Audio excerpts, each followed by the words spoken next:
August July আগস্টের ছাত্র জনতার বিদ্রোহের মধ্য দিয়ে গণঅভ্যুত্থানের মধ্য দিয়ে আমরা আবার এই গণতন্ত্রকে ফিরে পাওয়ার সুযোগ ফিরে পেয়েছি। আমরা আশা করব অন্তর্বর্তীকালীন সরকার অতি দ্রুত তারা ন্যূনতম সংস্কারগুলো করে অর্থাৎ যেগুলো নির্বাচনের জন্য প্রয়োজন তারা নির্বাচনের ঘোষণা দেবেন। আমি অত্যন্ত হতাশ হয়েছি গতকাল প্রধান উপদেষ্টা যে বক্তব্য রেখেছেন সেই বক্তব্যে তিনি সেই রোড ম্যাপের কথা বলেন না। আমরা হতাশ হয়েছি যে তার বক্তব্যের মধ্যে তিনি স্বাধীনতার ঘোষক শেখ জিয়া রহমান বীর মুক্তিযোদ্ধা বীর উত্তমের নাম একবার উচ্চারণ করেন, অথচ এটাই ছিল ইতিহাস। আমরা আবারও চাই না আওয়ামী লীগ যে ইতিহাস বিকৃত করেছে এখন আবার সেই ইতিহাস বিকৃত প্রকৃত সত্যকে উদ্ঘাটিত করে জনগণের যে আকাঙ্ক্ষা একটি গণতান্ত্রিক সরকার, গণতান্ত্রিক সরকারে যত দ্রুত ফিরে যাওয়া যাবে আমাদের সমস্যাগুলো ততই সমাধান হবে বলে আমরা বিশ্বাস করি। আজকের এই দিনে আমাদের দলের পক্ষ থেকে, আমাদের দলের চেয়ারপারসন দেশনেত্রী বেগম খালেদার পক্ষ থেকে, ভারপ্রাপ্ত চেয়ারম্যান তারেক রহমানের পক্ষ থেকে আমরা গোটা জাতিকে শুভেচ্ছা জানাচ্ছি, অভিনন্দন জানাচ্ছি এবং প্রত্যাশা করছি অতি শীঘ্রই সংগ্রাম এবং এর ধারাবাহিকতায় 2024 সালের গণ অভ্যুত্থান। আমরা মনে করি যে আমাদের যে স্বাধীনতা অর্জিত হয়েছে এবং বারবার যেটা বেহাত হয়েছে এবং আমরা বারবার রক্ত দিতে হয়েছে জনগণকে, আমাদের যাতে সামনের দিনগুলোতে আমাদের যাতে আর রক্ত দিতে না হয় জনগণের, এমনটাই আমাদের প্রত্যাশা। আজকের দিনে আমরা যে গণতন্ত্র, মানবিক মর্যাদা, সামাজিক ন্যায় বিচারের জন্য লড়াই করেছি যুগ যুগ ধরে এবং 2024 সালেও আমাদেরকে ফ্যাসিবাদ বিরোধী আন্দোলনে লড়াই করতে হয়েছে, গণঅভ্যুত্থান করতে হয়েছে। আমরা চাই একটি গণতান্ত্রিক রাষ্ট্র ব্যবস্থা বিনির্মাণের মাধ্যমে এবং আমাদের যে শাসন কাঠামো, আমাদের যে গণতান্ত্রিক প্রতিষ্ঠানগুলো সেগুলো আবার সংস্কারের মাধ্যমে পুনর্গঠন করে একটি গণতান্ত্রিক রাষ্ট্র তৈরি করতে, যেখানে মানুষের ন্যায় বিচার নিশ্চিত হবে এবং মানুষকে বারবার আর রাস্তায় নামতে হবে না রক্ত দিতে। বিএনপি নেতা মির্জা তিনি কিছুক্ষণ আগে বলেছেন যে 24 পরবর্তী যে দ্বিতীয় বিজয়ের কথা বলা হচ্ছে সেই বিজয়ের কথা বলে 71-এর বিজয় দিবসকে খাটো করা হচ্ছে। আপনারা কি মনে করেন? তিনি বলেছেন যে প্রত্যেকটা আন্দোলনই গণ আন্দোলনই আসলে স্ব মহিমায় নিজস্ব মহিমায় রয়েছে। এই ব্যাপারে আপনাদের মন্তব্যটা আসলে?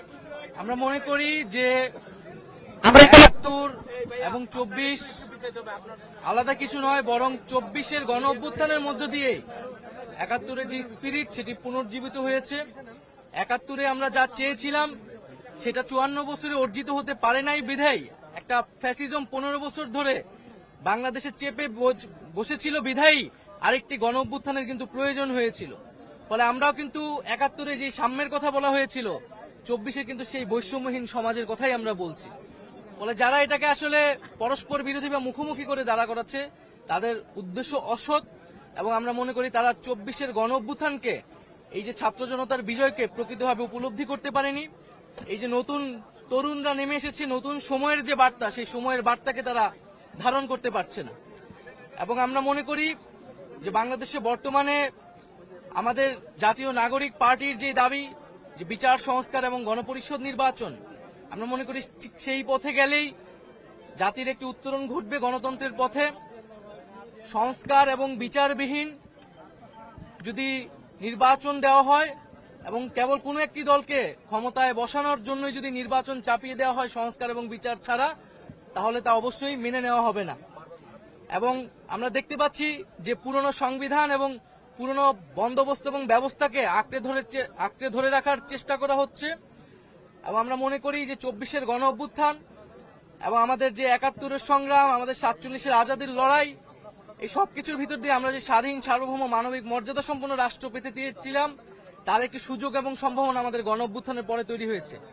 আমরা কেবল ক্ষমতার লোভে ক্ষমতায় যাওয়ার জন্যই যাতে সেই সকল সম্ভাবনাকে নষ্ট করে না দেই।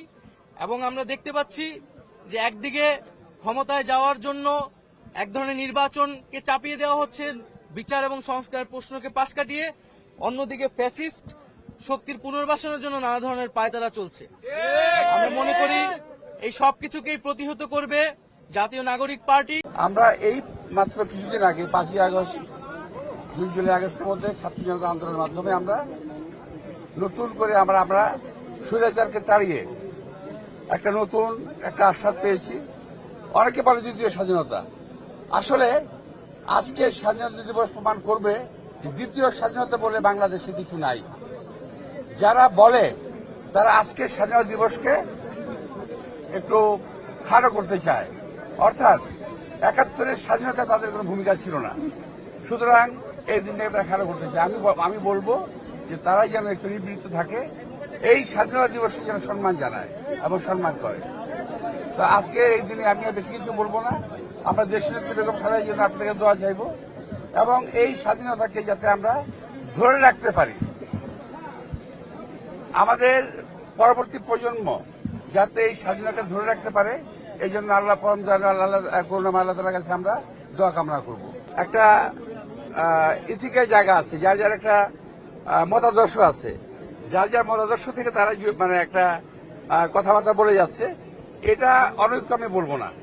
তবে যদি অনেকে কেউ বলে, এটাকে আমি এমন করে বলবো যে এমন সময় যদি কখনো আসে জাতীয় বৃহত্তর ঐক্যের প্রয়োজন পড়বে, দেশের স্বাধীনতা সার্বভৌমত্বের জন্য ঐক্যের প্রয়োজন পড়বে, তখন কিন্তু আবার সবাই এক হয়ে যাবে, এখানে কোনো ভুল নেই। এখন দলীয় আদর্শের ভিত্তিতে হয়তো আমরা আলাদা আলাদা কথা বলতেছি, বিভিন্ন রকম কথা বলতেছি, হতে পারে, কিন্তু যখন প্রয়োজন আসবে তখন কিন্তু বাংলাদেশের জনগণ এক হয়ে যাবে স্বাধীনতা সার্বভৌমত্বের সাথে।